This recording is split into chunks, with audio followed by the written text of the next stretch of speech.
Bueno, hola nuevamente, vamos por nuestro segmento 2 de las entrevistas, esta vez para hablar de otras modalidades. Por supuesto, como siempre, todo esto que estamos mencionando en estos pequeños enlaces está desarrollado ampliamente en la bibliografía, ¿sí? No me acuerdo bien los capítulos, pero bueno, sí, están bajo los mismos títulos. Bueno, hace un momento estuvimos conversando sobre las entrevistas genéricas, ¿sí? Si hablamos del nivel de estructuración de las entrevistas, vamos a ubicarlas nuevamente entre dos polos, el polo de la estructuración absoluta y el polo de la libertad en estructuración absoluta. Vamos a tratar de ubicarnos en el centro, en el espacio dentro de este continuo de la semiestructuración. Si estamos en el polo de la estructuración absoluta, parte de la literatura dice que eso no es una entrevista sino una encuesta, ¿sí? Yo coincido con esa opinión, ¿sí?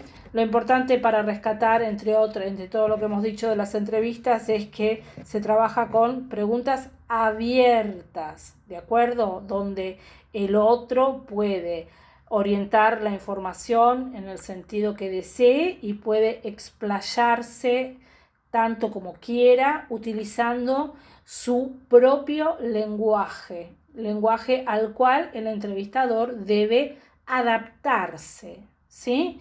En el diseño y en la formulación de la entrevista esto no son aspectos menores, ¿sí? El adaptarme al lenguaje del entrevistado, el adaptar mi vestimenta al lugar donde va a tener donde se va a dar la entrevista. Estas son todas recomendaciones que deberíamos tener presentes, ¿sí?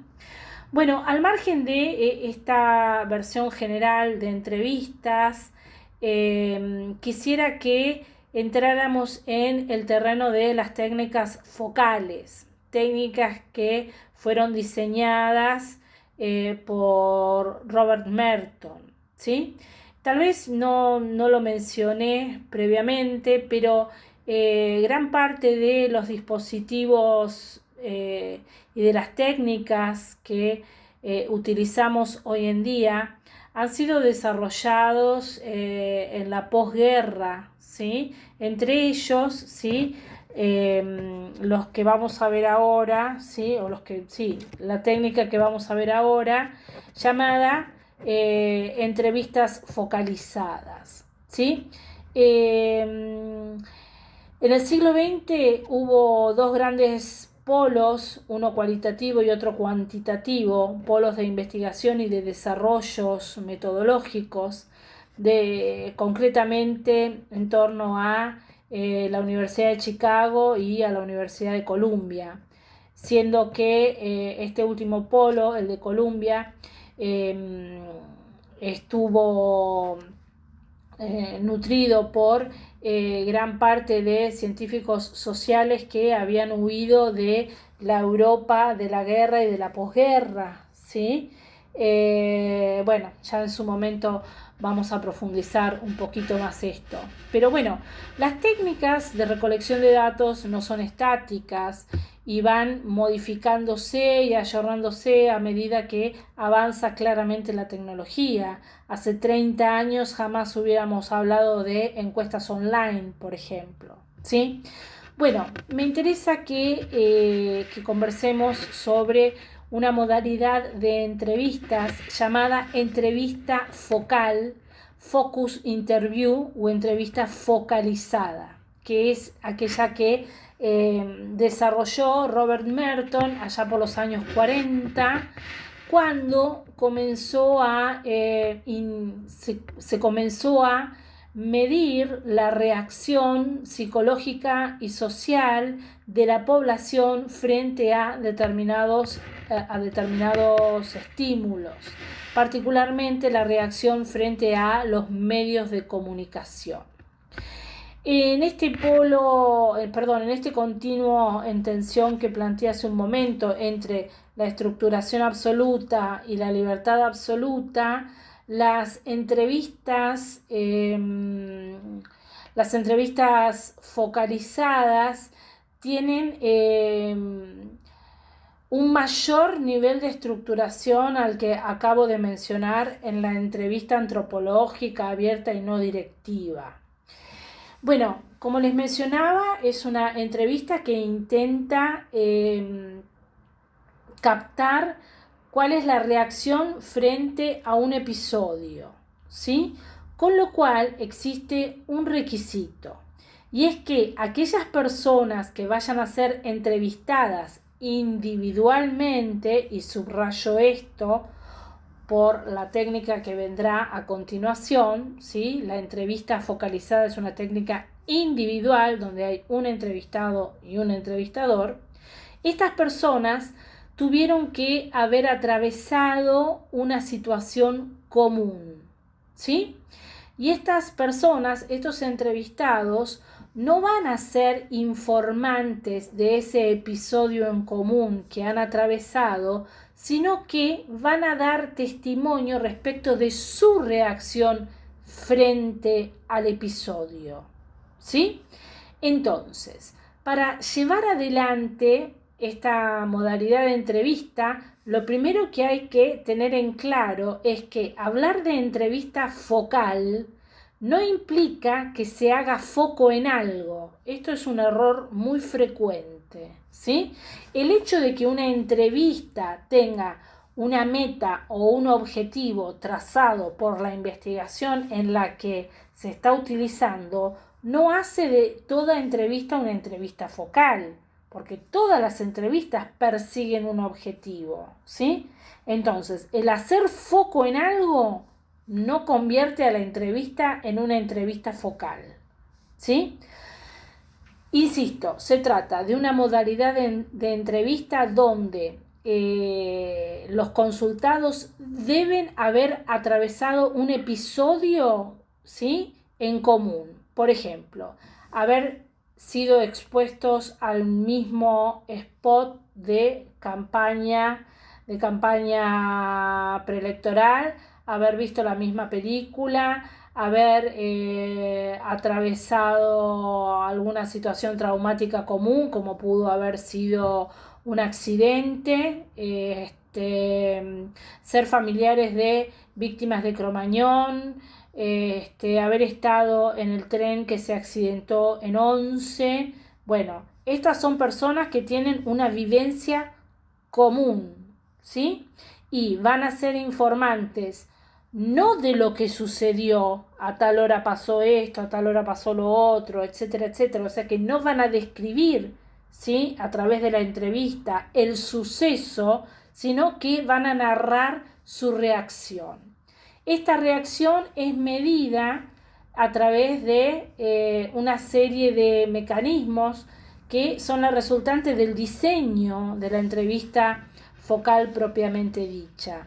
Cuando uno desea medir reacción psicológica y social frente a un suceso, lo primero que debe hacer el investigador es un análisis de contenido, ¿sí?, del suceso propiamente dicho, ¿sí? Es en función de este análisis de contenido que el investigador va a proceder a elaborar un sistema de hipótesis relativas a cómo supone, ¿sí?, recuerden que las hipótesis son conjeturas, cómo supone el investigador que las personas han reaccionado frente a ese episodio en común, ¿sí? En función de esas hipótesis, a continuación se va a elaborar la guía de pautas para la realización de la entrevista, guía de pautas que, por supuesto, en el terreno de las entrevistas, contiene preguntas abiertas, ¿sí? Entonces, hay cierta estructuración en esta herramienta, pero seguimos en el terreno de las preguntas abiertas, ¿sí? Entonces, se analiza el evento, ¿sí? Se construyen hipótesis, se formulan las pautas o la guía de pautas para la entrevista, y en un cuarto momento se realizan las entrevistas propiamente dichas para pasar a una etapa de análisis donde se va a estimar qué ha sucedido entre la reacción manifestada, el relato de los actores frente a esa situación común y aquello que conjeturó el investigador, de forma tal de decidir si esas hipótesis se verifican o no a partir del relato de los entrevistados, ¿sí? Entonces, esta es una modalidad especial de entrevista, no es universalmente aplicable como todas las técnicas. Siempre voy a insistir en que vamos a tener dentro de la flora y la fauna de posibles técnicas de recolección, siempre vamos a tener alguna más apropiada para el fin que estamos persiguiendo, ¿sí? Años más tarde, ¿sí? Merton ideó otra técnica focal, pero en esta oportunidad, en lugar de ser una técnica individual, pasó a formular una técnica administrada grupalmente. Es lo que se conoce como focus group, ¿sí? O entrevistas o grupos focales. Vamos a diferenciar absolutamente a la entrevista focalizada de los grupos focales, fundamentalmente o en primer lugar porque en la entrevista focal,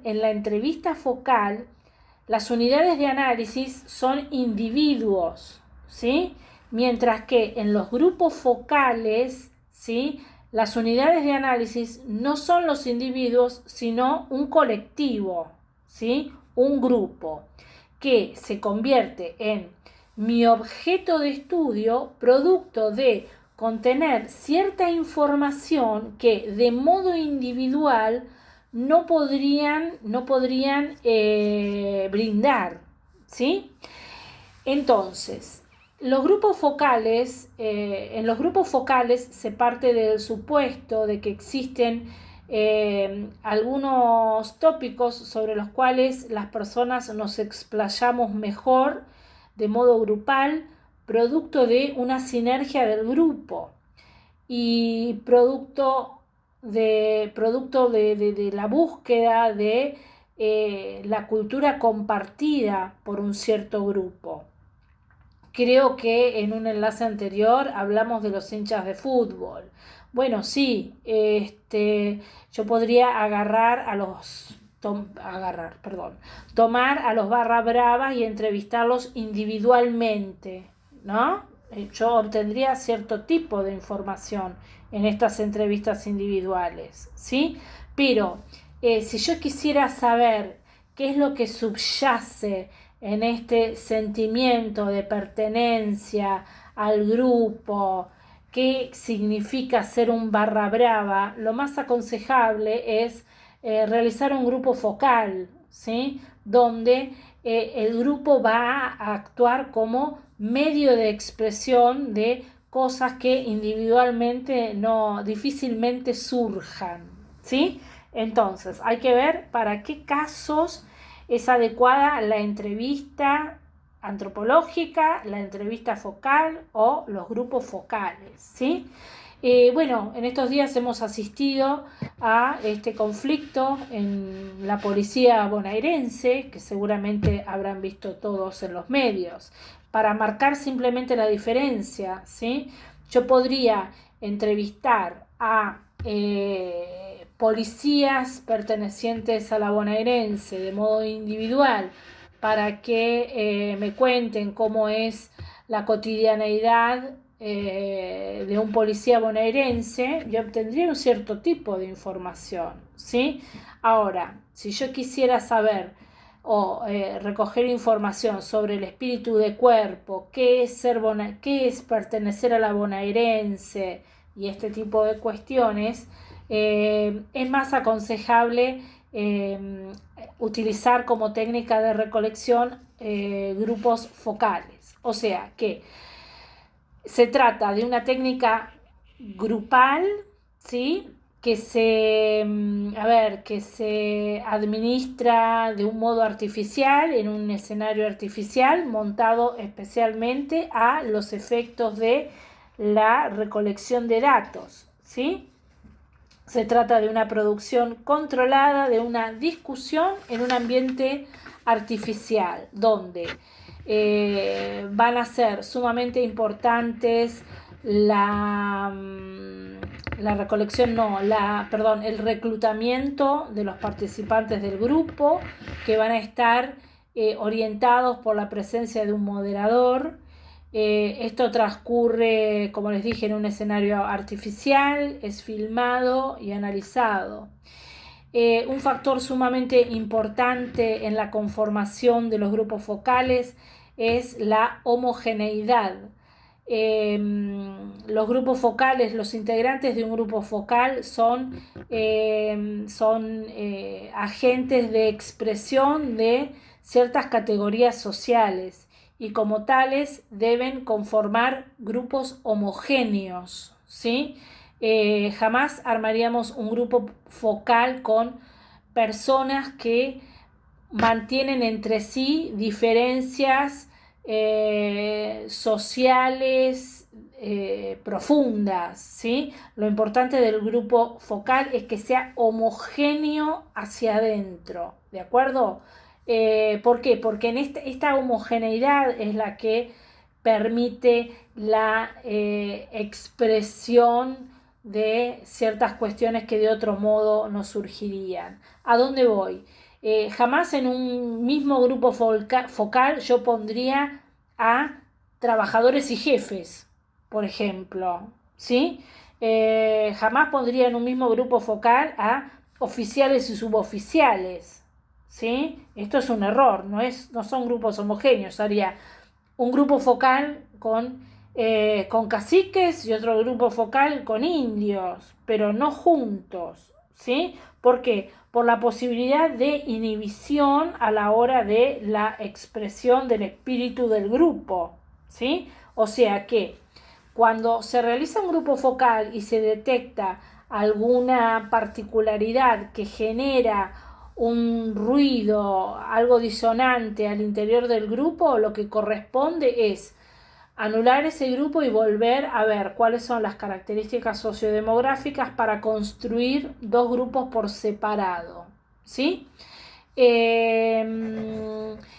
Como modalidades de aplicación encontramos nuevamente que se suele utilizar como técnica exclusiva, como técnica complementaria, y es una técnica utilizada particularmente o es una técnica que se utiliza con mucha frecuencia en lo que hace a los estudios de marketing, de publicidad, de comercialización, donde uno, por ejemplo, tiene un X producto y se pide la opinión de cierto sector social, ¿sí? Que se espera sea el consumidor de ese producto para ver qué le genera el producto, por ejemplo, ¿sí?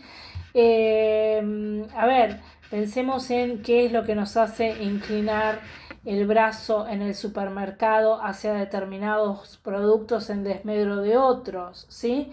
Esto se analiza todo previamente a nivel de grupos focales, donde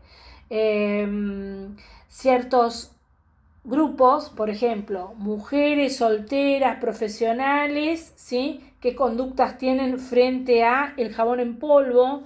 Y en otro grupo focal conformado por mujeres con hijos en edad escolar, ¿qué conducta tienen frente a la compra del jabón en polvo?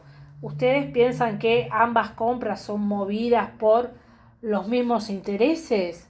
En lo más mínimo. ¿Esto de dónde sale? De los grupos focales, ¿sí? Y es en función de esto que a posteriori, ¿sí? Se estructura la publicidad del producto. ¿sí? O sea que en la publicidad dicen lo que nosotros marcamos el libreto de la publicidad en los grupos focales, ¿sí?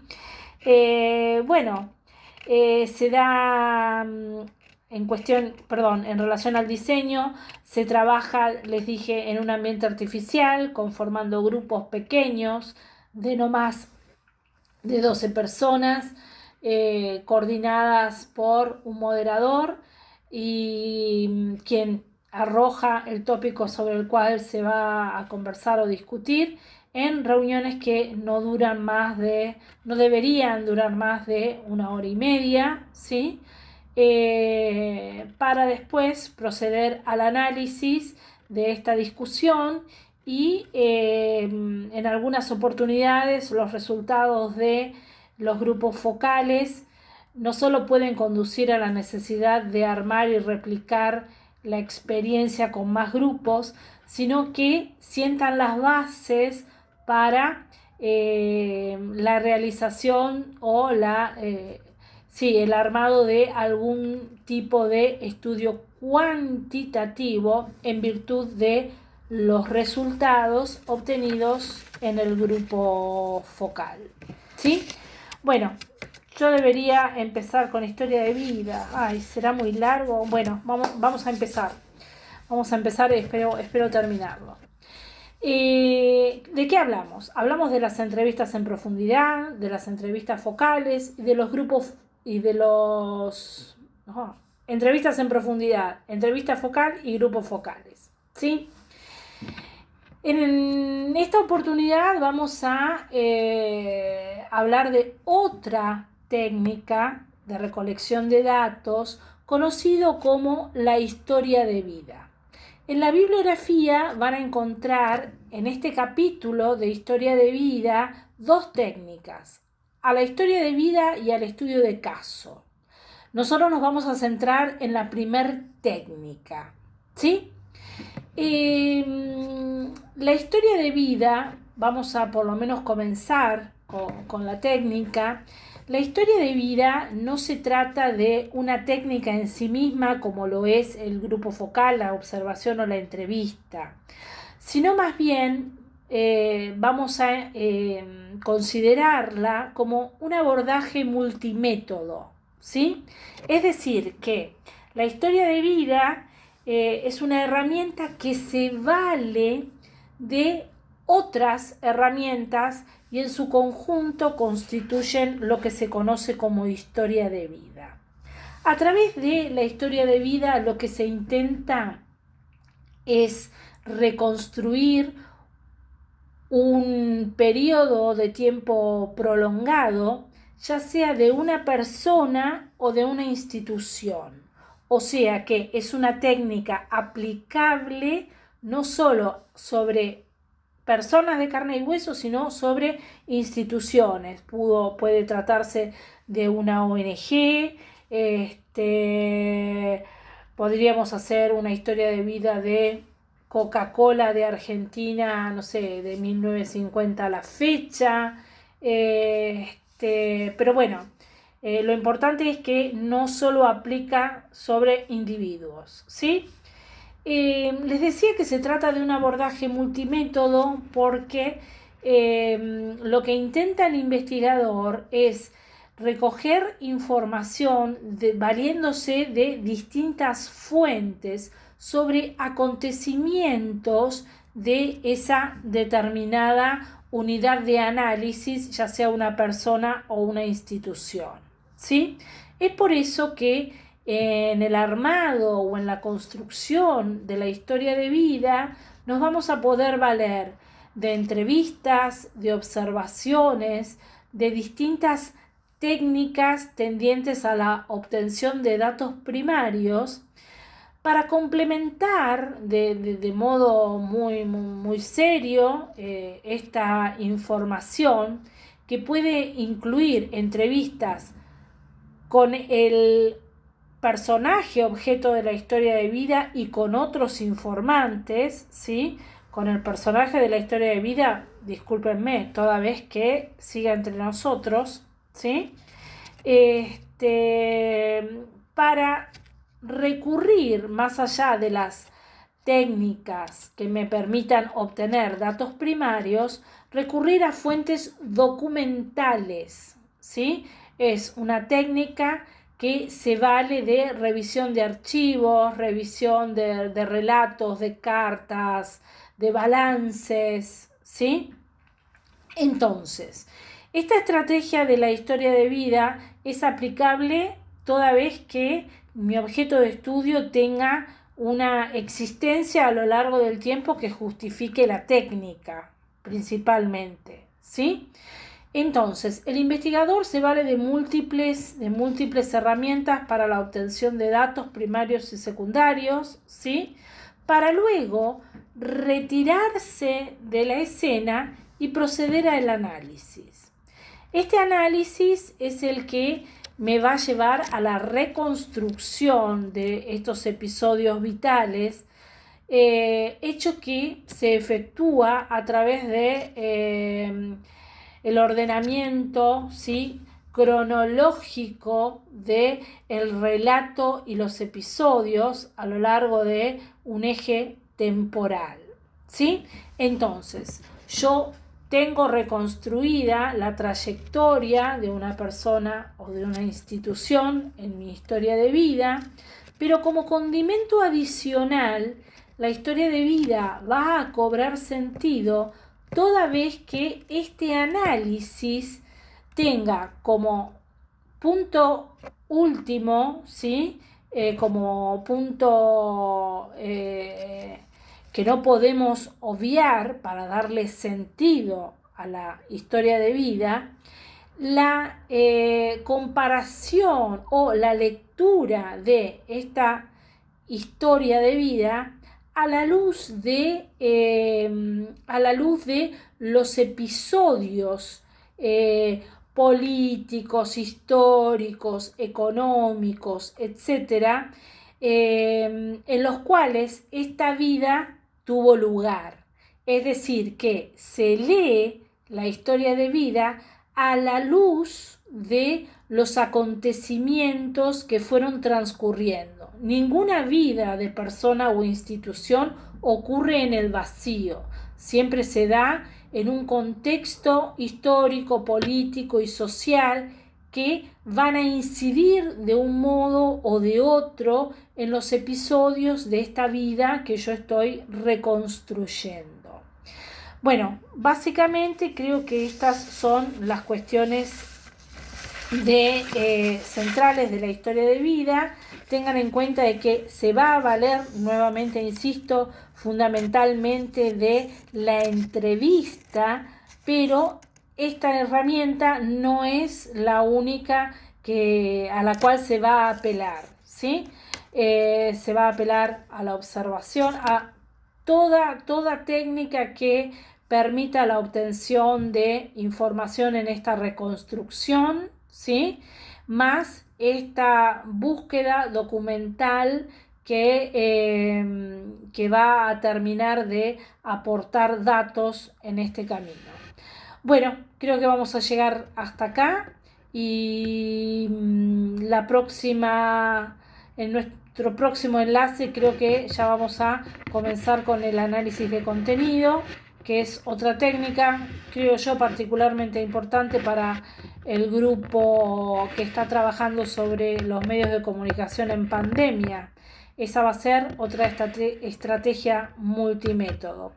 Bueno, espero que estén todos bien. Hoy es viernes, mañana sábado estaré subiendo este material en nuestro Classroom. Saludos a todos.